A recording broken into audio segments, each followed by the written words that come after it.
Naka-honor lagi ang duha pero parte nilang problema ha kay wala ko sa pagtao sa medal nila.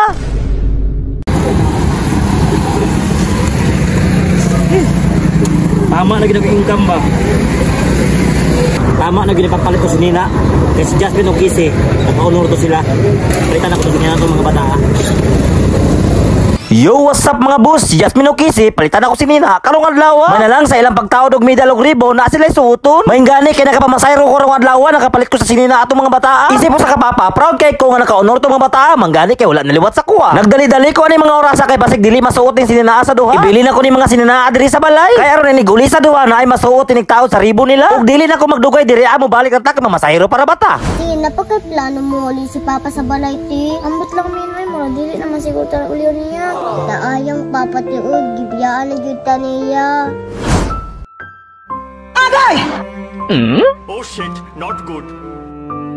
Sige namin, kaya na to ni.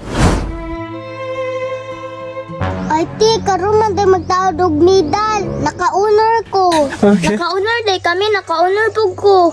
Sayang ti, why mo taod sa tua? Ayaw kabala kami, si tita rin mo taod sa tua. Ay tama day tino. Tara min.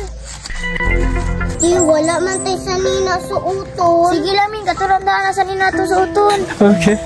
Oh shit, not good. Lagi ate, let's try.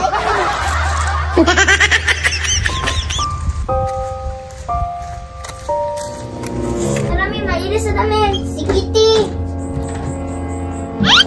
Hala, Ti, nasa Nina. Oo, hala, kawaw. Wow! Kinsa ka nagpalit ani, Ti? Kay nakapangalan mo sa tuwa, ato ni suuton. Tara, Ti, nagilis na tati. Tara, min. Ug mao to perting lipaya sa duha kay wow daw kasi Nina ang suoton nila karong adlaw. Ug kining mga orasa nagpaabot ang duha nga tawagon nga makuha ang ilang medal og ribbon. Sigurado ko na ginamhinaman ni mga bata nga makuha ang award nila karong adlaw.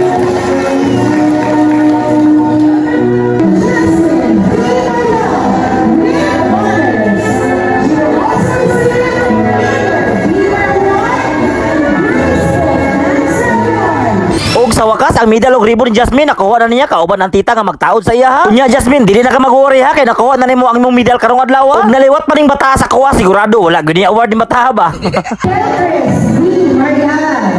Unya ang iyang ati gitawag na mataod na pod ang award niya. Pagkalami ibang paminahon nga silang duha makadawat og ribbon. Bisan pag unsa kabadlongon ng papa ni mga bata na ning kamot sa eskwela para sa future nila. Ug mao pod ni mga bata nga naka-award silang pag-eskwela. Congrats ninyong tanan unta sa inyong pag-eskwela kamo makahuman. Pero ang dakong problema ang duha parting liha bisag nakamedal na. Dili mo daw ako nagtaod sa medal nila. Ayaw na mo kabalaka kay naman yung tita nga gwapa. Okay.